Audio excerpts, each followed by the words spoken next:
નમસ્તે. ભક્તિ રસની અમારી વિશેષ રજૂઆતમાં આપ સૌનું સ્વાગત છે. હું છું જુહી. ભક્તિ રસમાં આજે આપણે કરાવીશું શીતળા માતાજીના પૌરાણિક મંદિરના દર્શન, અને એ પણ આપણા અમદાવાદમાં. આ શીતળા માતાજીના મંદિરનું શું છે મહત્વ એ પણ આપણે જણાવીશું. તેમજ સાબરકાંઠાના વીરેશ્વર મહાદેવના મંદિરના પણ દર્શન આજે આપણે કરાવીશું. આ ઉપરાંત આપને જણાવીશું શું છે લીલાધારી પુરુષોત્તમનો મહિમા, અને અલગ અલગ સંપ્રદાયમાં કેવું છે શ્રી કૃષ્ણનું સ્વરૂપ, અને લાલાની સેવામાં શું રાખશો ધ્યાન એ પણ આજે આપને જણાવીશું અમારી વિશેષ રજૂઆત ભક્તિ રસમાં.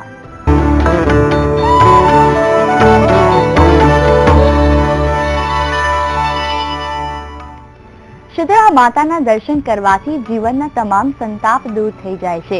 ત્યારે આજે આપને કરાવી રહ્યા છે શીતળા માતાજીના દર્શન, અને એ પણ આપણા અમદાવાદમાં. કહેવાય છે કે 100 વર્ષથી વધુ વર્ષ પૌરાણિક આ શીતળા માતાજીના મંદિરમાં ગુજરાતી ભક્તો કરતા મદ્રાસી ભક્તોનો દર્શન માટે જામે છે મેળો. અને ખાસ કરીને શુક્રવારના રોજ તો અહીંયા સહપરિવાર દર્શનાર્થે પધારે છે શ્રદ્ધાળુઓ.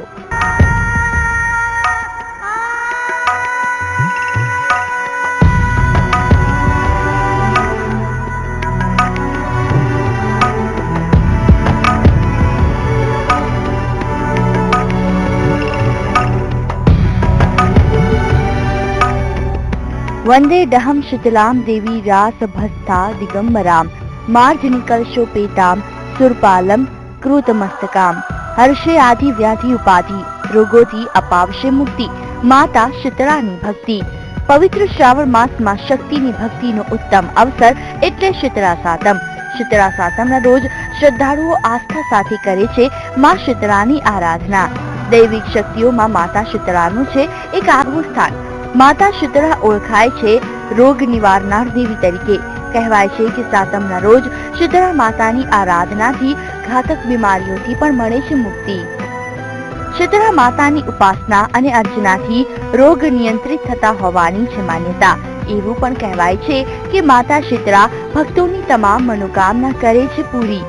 આજે આપણે લઈને આવ્યા છીએ આ પૌરાણિક શીતળા માતાજીના મંદિરના દર્શનાર્થે. આ શીતળા માતાજીનું મંદિર આવેલું છે આપણા અમદાવાદમાં. અમદાવાદના ખોખરા વિસ્તારમાં આવેલું છે 100 થી વધુ વર્ષ પૌરાણિક શીતળા માતાજીનું આ મંદિર. બહારથી દક્ષિણ ભારતના મંદિરોનું બાંધકામ અહીંયા દ્રશ્યમાન થાય છે. અહીંયા માતા શીતળાના શ્યામ વર્ણના તેજોમય સ્વરૂપના થઈ રહ્યા છે ભક્તોને દર્શન.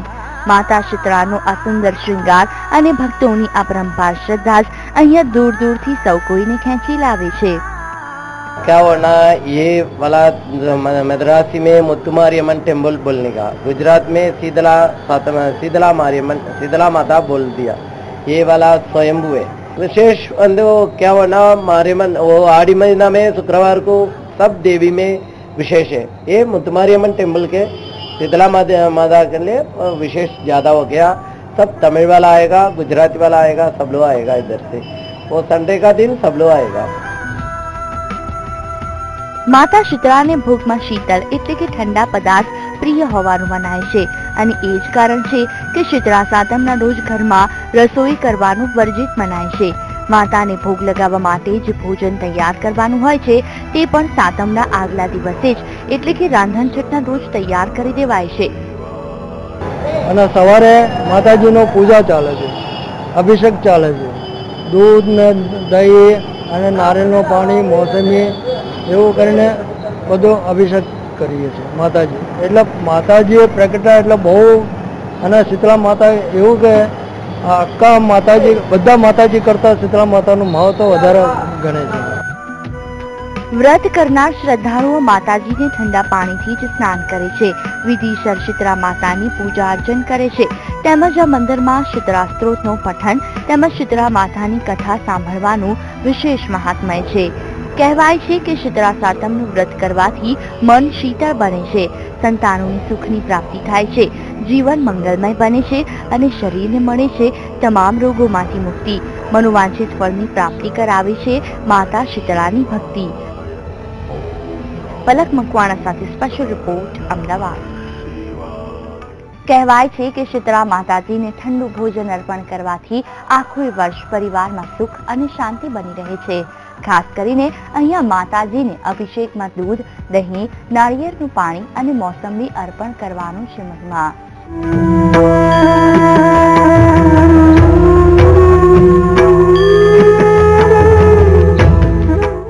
કહેવાય છે કે રોગોમાંથી રાહત આપનારી દેવી છે શીતળા માતા. તેથી જ તો શ્રાવણ મહિનાની સાતમે રોગમુક્તિમાંથી રાહત મેળવનારા માટે ભક્તો કરે છે શીતળા માતાની આરાધના. આ મંદિરમાં શીતળા માતાની સાથોસાથ ઓરી અને અછબડાની પણ માતા તરીકે પૂજા કરવાનું મહાત્મય છે. માતા પર શ્રદ્ધા રાખતા ભક્તો ખાસ કરીને શીતળા સાતમે અહીં આવે છે અને ઠંડુ ભોજન અર્પણ કરે છે. ખાસ કરીને અહીંયા માતાજીને અભિષેકમાં दूध, दही, नारियल पानी और मौसम्बी अर्पण करवानो छे महिमा. और हर शुक्रवार को अहमदाबाद में जितने भी मद्रासी सब रहते हैं यहाँ पे आके इकट्ठा होते हैं और प्रसाद चढ़ाते हैं और फिर बांटते हैं हम. શીતળા માતાના મંદિરમાં માતાજીને ઠંડુ ભોજન ધરાવવા દૂર દૂરથી ભક્તો અહીં આવે છે. અહીં દર શુક્રવારે અમદાવાદના તમામ મદ્રાસી ભાઈ બહેનો આવે છે દર્શનાર્થે અને ખાસ કરીને શ્રાવણ માસના 5 શુક્રવારે ચણા લઈને પૂજા અર્ચના અને પ્રસાદ વહેંચે છે. માતા શીતળાના કલ્યાણકારી દર્શન અને આંખોમાં કાયમ માટે વસી જાય તેવી શીતળા માતાજીની સાજ સજ્જા દર્શન માત્રથી મનને પ્રસન્ન કરી દે છે. મહત્વપૂર્ણ છે કે દર શુક્રવારે અલગ અલગ 5 દેવીના શ્રૃંગાર દર્શન પણ ભક્તોને જોવા મળે છે. ત્યારબાદ श्रृंगार साथ निकले छे माताजी शोभा यात्रा.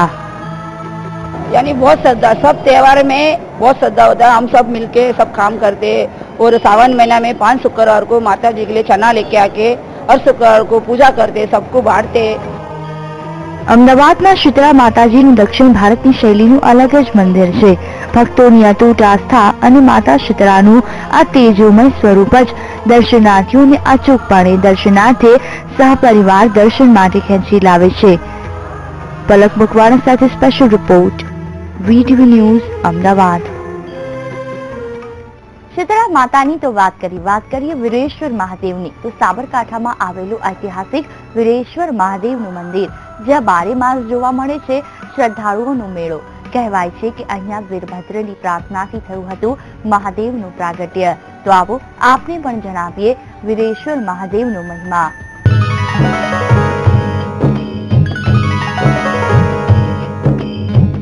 સદાશિવ શંકર મેરે દાતા, ભક્તોની અનન્ય આસ્થાનું પ્રતીક.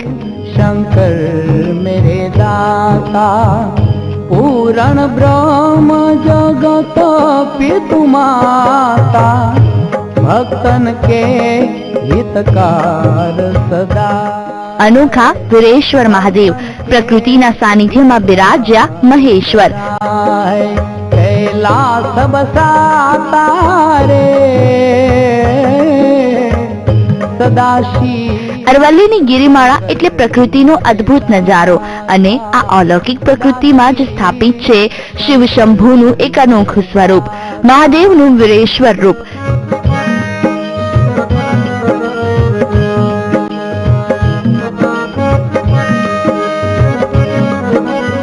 સાબરકાંઠાના વિજયનગર તાલુકા સ્થિત વીરેશ્વરમાં શિવશંભુ સ્થાપિત છે વીરેશ્વર મહાદેવ રૂપે.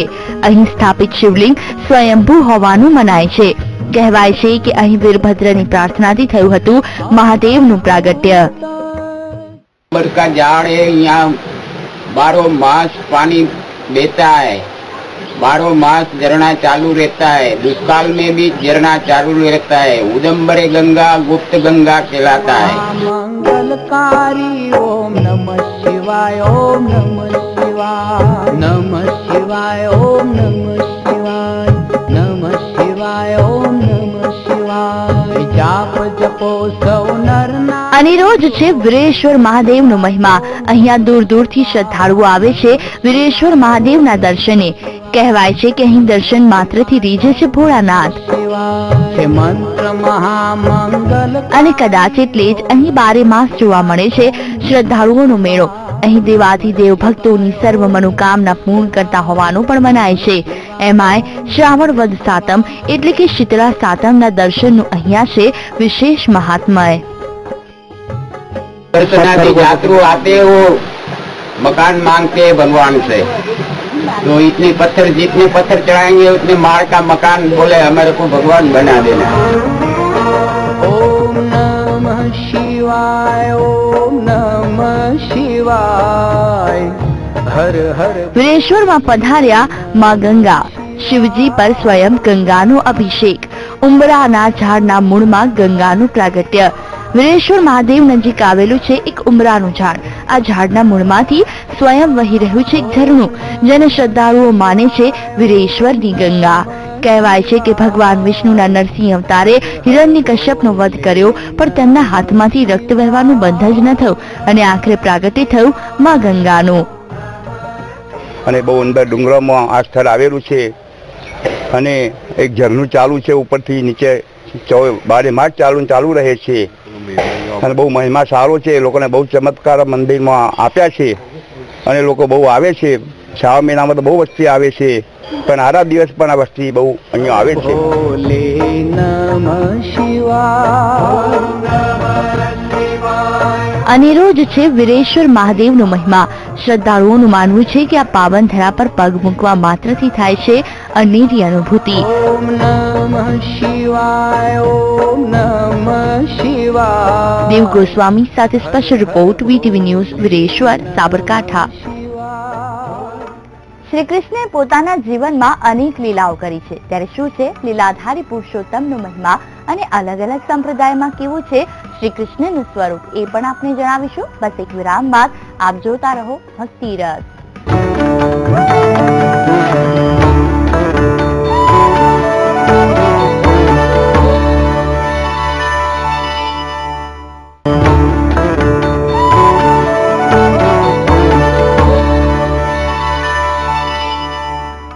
વિરામ બાદ આપનું સ્વાગત છે ભક્તિ રસમાં. શ્રી કૃષ્ણ એક એવું નામ છે જેમાં સૌ કોઈ સમાઈ જાય. સમર્પણ ભાવથી શ્રી કૃષ્ણની ભક્તિ પરમ શાંતિની કરાવે છે અનુભૂતિ. ત્યારે આવા લીલાધારી પુરુષોત્તમનું અલગ અલગ સંપ્રદાયમાં શું છે મહત્વ, એ જ વિશે વધુ માર્ગદર્શન મેળવીએ જાણીતા પુરાણ ધર્માચાર્ય શાસ્ત્રી વિનોદ પંડ્યાજી પાસેથી. નમસ્તે. ભક્તિ રસની અંદર સાથે મળી અનેક પ્રશ્નની ચર્ચા કરીએ. પ્રશ્ન આવ્યો છે મહેસાણાથી જગદીશભાઈ ત્રિવેદી, અને જગદીશભાઈ ત્રિવેદી બહુ સુંદર પ્રશ્ન કર્યો છે કે શાસ્ત્રીજી, ભગવાન શ્રી કૃષ્ણ ઉપર મને શ્રદ્ધા છે, પણ શ્રી કૃષ્ણ તો અનેક સ્વરૂપો છે, લીલાધારી છે, બહુરૂપી છે, પણ મને મનની અંદર મૂંઝવણ થાય છે કે કયા સ્વરૂપની પૂજા કરવી જોઈએ અને કયા સ્વરૂપની પૂજા કરવાથી વધારે ફળ મળે. જગદીશભાઈ, આપનો પ્રશ્ન બહુ સુંદર છે અને જે કૃષ્ણ ભક્ત હોય એના મનમાં એકાદ વાર તો આવો પ્રશ્ન આવતો હશે. કારણ કે વિષ્ણુ સહસ્ત્ર નામનો પાઠ કરીએ ત્યારે એક શ્લોક વાંચવા મળે છે, નમઃ સમસ્ત ભૂતાનામ આદિભૂતાય બુભૃતે અનેક રૂપ રૂપાય વિષ્ણવે પ્રભ વિષ્ણવે. ભગવાન શ્રી કૃષ્ણના, ભગવાન નારાયણના અનેક અનેક સ્વરૂપ છે, માટે તો વેદ વ્યાસે એ અનેક સ્વરૂપોને વંદન કર્યા છે. અનેક રૂપ રૂપાય વિષ્ણવે પ્રભ વિષ્ણવે. અનેક રૂપધારી ભગવાન વિષ્ણુને હું પ્રણામ કરું છું. ભગવાનના સ્વરૂપોની વાત કરીએ તો સૌથી પહેલા વાત કરીએ પ્રણામી સંપ્રદાય. તો પ્રણામી સંપ્રદાયના મંદિરમાં તમે જાઓ તો માત્ર મોરલી અને મુગુટ, ભગવાનની મૂર્તિ હોતી નથી. મોરલી, મુગુટ અને ગ્રંથ સાહેબ, આ 3 વસ્તુની પૂજા એ લોકો કરતા હોય છે અને મોરલી મુગુટને એ લોકો પ્રણામ કરતા હોય છે. એમની રુચિ મોરલીમાં છે. વાત કરીએ પુષ્ટિ સંપ્રદાયની, તો પુષ્ટિ સંપ્રદાયની અંદર બાલકૃષ્ણ રૂપે એ લોકો બાળક રૂપે ભગવાન ઠાકોરજીની સેવા કરે છે. કરારવિંદે પદારવિંદમ મુખારવિંદે વિનિવેશયંતમ વટશ્ચ પત્રશ્ચ પુટેશયાનમ બાલમ મુકુંદમ મનસા સ્મરામી. બાલ મુકુંદ રૂપે એ વૈષ્ણવો એની પૂજા કરતા. શ્રીનાથજી જઈએ તો એ જ બાલ મુકુંદ એ ગોવર્ધનધારી બની અને શ્રીનાથજી રૂપે એ આપણને મેવાડના નાથ એ દર્શન આપે છે. અને મેવાડથી જઈએ શામળાજી, તો શામળાજીની અંદર તમે જુઓ તો ભગવાન શ્રી કૃષ્ણ એ શાલિગ્રામ રૂપે ભગવાનની પૂજા થાય છે.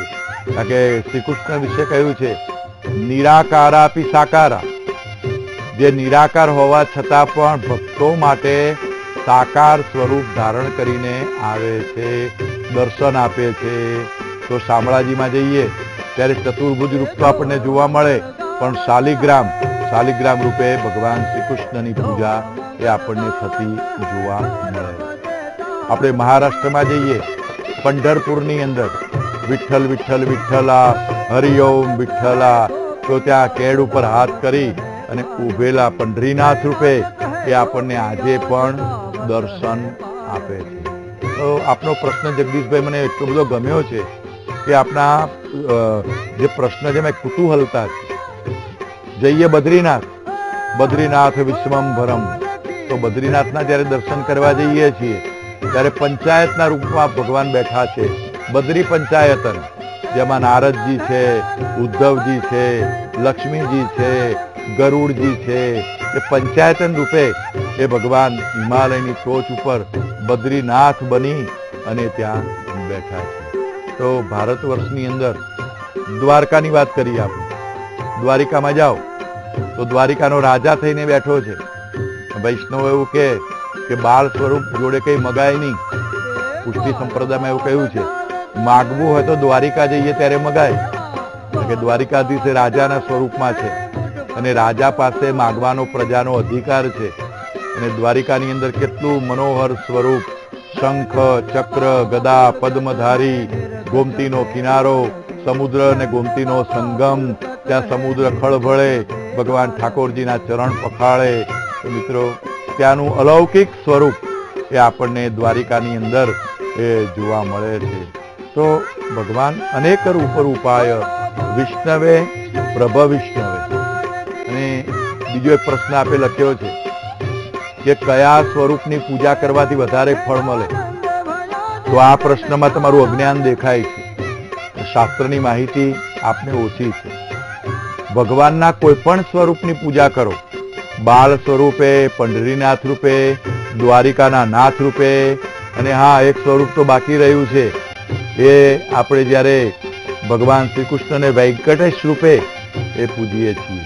તિરુપતિમાં જ્યારે જઈએ ત્યારે તિરુપતિ બાલાજી, કેટલું મનોહર સ્વરૂપ, લાખો ભક્તોની ભીડ, 8 કલાક 10 કલાકે એ આપણો નંબર આવે અને એક ક્ષણવાર માટે એ ભગવાનના દર્શન થાય અને ત્યાંથી દૂર થઈ જવું પડે, તરત જ આપને હટાવી દેવામાં આવે. છતાં પણ લોકો જાય છે. કોઈ પણ દર્શન હોય, કોઈ પણ સ્વરૂપ હોય, એમાં ફળ ભેદ નથી. તમે ગોપિકાના નાથ રૂપે એની પૂજા કરો, બાલકૃષ્ણ રૂપે પૂજા કરો, તિરુપતિ બાલાજી રૂપે પૂજા કરો, પંઢરીનાથ રૂપે પૂજા કરો, બદ્રી પંચાયત રૂપે પૂજા કરો, પણ ફળ તો એક જ છે. આંબો એક જ છે.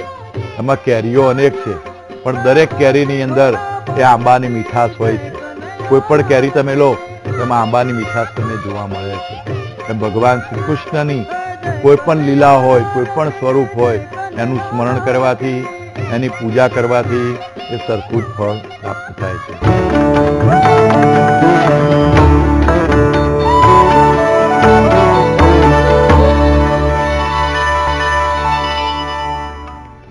વિરામ બાદ આપનું સ્વાગત છે ભક્તિ રસમાં.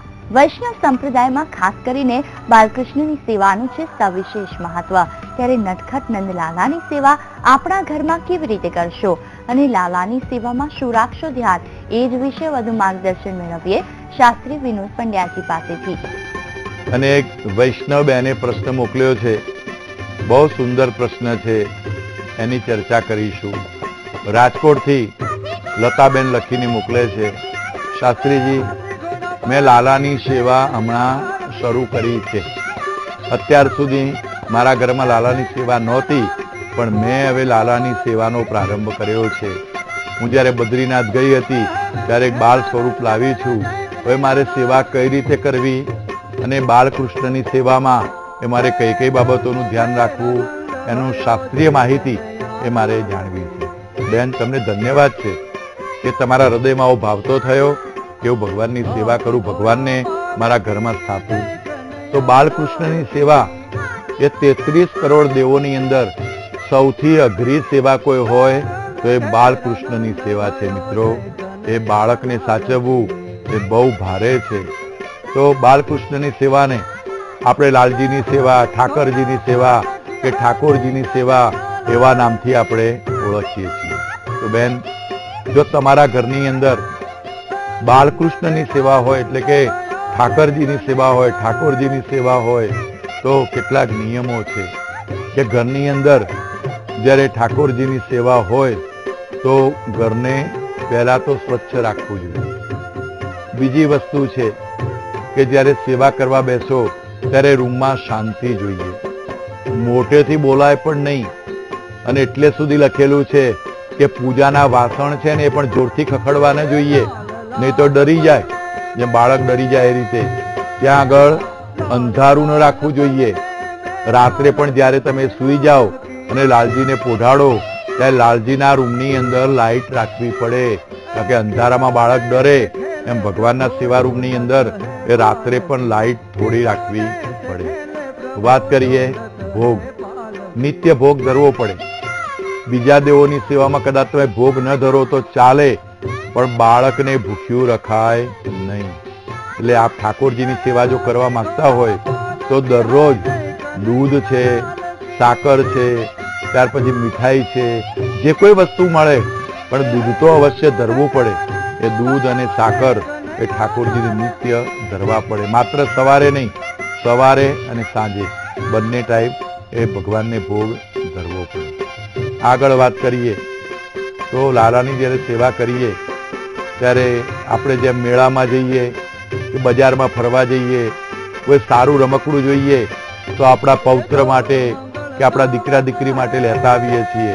એમ જ્યારે પણ તમે બહાર જાઓ તીર્થ કરવા માટે ત્યારે ઠાકોરજી માટે રમકડા લાવવા પડે. અને કેટલાક ભક્તો મેં એવા જોયા છે કે ઠાકોરજી માટે રમકડા લાવે પણ લાવીને મૂકી દે. આગળ મૂકવાના નથી, ઠાકોરજીની સામે બેસવાનું છે અને પોતે રમવાના છે.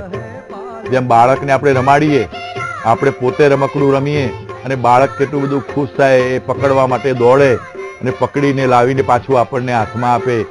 એ ભાવ એ ઠાકોરજીની સેવામાં કરવાનો છે. ચકરડી હોય કે ઘૂઘરો હોય, કોઈ પણ વસ્તુ તમે લાવો તો ઠાકોરજીની સેવામાં તમારે રમવાનું છે અને ઠાકોરજીને બતાવવાનું છે. તો બેન, ઠાકોરજીની સેવા એ કોઈ સામાન્ય સેવા નથી, મોક્ષ આપનારી છે. અને બાળ સ્વરૂપ એ કોઈ સામાન્ય સ્વરૂપ નથી, એ પ્રલય વખતનું, મહાપ્રલય વખતનું એ સ્વરૂપ છે. અને માર્કંડેય મુનિને દર્શન આપનારું એ નારાયણનું ઉત્કૃષ્ટ સ્વરૂપ છે. જ્યારે માર્કંડેય મુનિ એ જળમાં તણાતા હતા ત્યારે વડના પાંદડા ઉપર ભગવાને માર્કંડેય મુનિને આ દિવ્ય દર્શન એ કરાવ્યા છે અને માર્કંડેય મુનિને કૃતાર્થ કર્યા છે. આજે પણ માર્કંડેય મુનિ એ ચિરંજીવી છે. એટલે જ્યારે જન્માષ્ટમી હોય એ જન્માષ્ટમીના દિવસે તો આખા ઘરને ગંગાજળ કે યમુના જળથી સ્વચ્છ કરવું પડે, ઘરમાં પોતું કરવું પડે. જન્માષ્ટમીના દિવસે એ શેરી વળાવી સજ કરવું, એ જે ભાવ છે કે આસોપાલવનું તોરણ બાંધવું પડે, ગુલાલની છોડો ઉડાડવી પડે. એ દિવસે વિશેષ પ્રકારના વ્યંજનો એટલે મીઠાઈ છે કે ફળ છે એ વિશેષ રૂપે લાવી અને ઠાકોરજીને ધરવા પડે. ઉત્સવ કરવો પડે. વારે તહેવારે પણ પોતે બનાવેલી સામગ્રી એ ઠાકોરજીને ધરવી પડે. અને હા, જો લાલાની સેવા હોય તો લસણનો વઘાર છે, ડુંગળીનો વઘાર છે, મરચાંનો વઘાર છે, એ તમે ઘરમાં ન કરી શકો અને કદાચ કરવો પડે તો સેવાના દ્વાર થોડી વાર માટે બંધ કરવા પડે. અને બીજી એક મહત્વની વાત છે સૂતક, કે આપણા કુટુંબની અંદર કોઈ સૂતક આવે તો પણ સેવા અધૂરી રાખવાની નથી. કોઈ વૈષ્ણવને કે પોતાના કોઈ સગાને એ સેવા પધરાવી અને સેવા ચાલુ રાખવાની છે. અને વધારે દિવસ માટે કદાચ દ્વારિકા કે શ્રીનાથજી કે ક્યાંય જવાનું થાય તો ઠાકોરજીને સાથે લઈ જવા પડે અથવા કોઈને સેવા સોંપીને જવી પડે, કારણ કે નિત્ય ભોગ ધરવો પડે, નિત્ય એ ઉત્સવ ત્યાં કરવો પડે. એટલે બેન, આ બદ્રીનાથ ગયા, ઠાકોરજીને લાવ્યા, બહુ આનંદ થયો. પણ ઠાકોરજીની સ્થાપના કરતા પહેલા, ઠાકોરજીની સેવા કરતા પહેલા આ બધા જે શાસ્ત્રોમાં લખેલા નિયમ છે એ મેં આપને જણાવ્યા. આ નિયમોને ધ્યાનમાં રાખી અને આ નિયમો જો પળાતા હોય તો જ ઠાકોરજીની સેવા કરજો. નહીં તો ઠાકોરજી આપનાથી નારાજ થશે. કેટલાક લોકો લાવીને મૂકી દે છે, પણ ઠાકોરજી કોઈ શો પીસ નથી, એ કોઈ રમકડું નથી કે લાવીને આપણે મૂકી દઈએ. એટલે આપ જરૂર કરો, જરૂર આ બધા નિયમોનું પાલન કરશો તો ઠાકોરજીના આશીર્વાદ એ આપને જરૂર પ્રાપ્ત થશે. આપના મનની અંદર પણ આવો કોઈ ધર્મને લગતો, શાસ્ત્રને લગતો કોઈ પ્રશ્ન હોય તો અમારા સરનામે તમે લખી મોકલો. જરૂર આપણે સાથે મળી અને એનો સત્સંગ કરીશું. આગળ પણ ભક્તિ રસની અંદર આવા કોઈ સુંદર દર્શક મિત્રના પત્ર સાથે મળીશું, શાસ્ત્રીય ચર્ચા કરીશું અને જ્ઞાનમાં વૃદ્ધિ કરીશું. ત્યાં સુધી મને આપો રજા. નમસ્તે. તો આજે આપને કરાવ્યા શીતળા માતાજીના દર્શન, સાથે સાથે જણાવ્યું વીરેશ્વર મહાદેવનો મહિમા અને લાલાની સેવા કેવી રીતે કરવી તેને લઈને પણ કરી વાત. આવતીકાલે ફરી મળીશું આવા જ કોઈ નવા વિષય સાથે. ત્યાં સુધી મને રજા આપશો. નમસ્તે.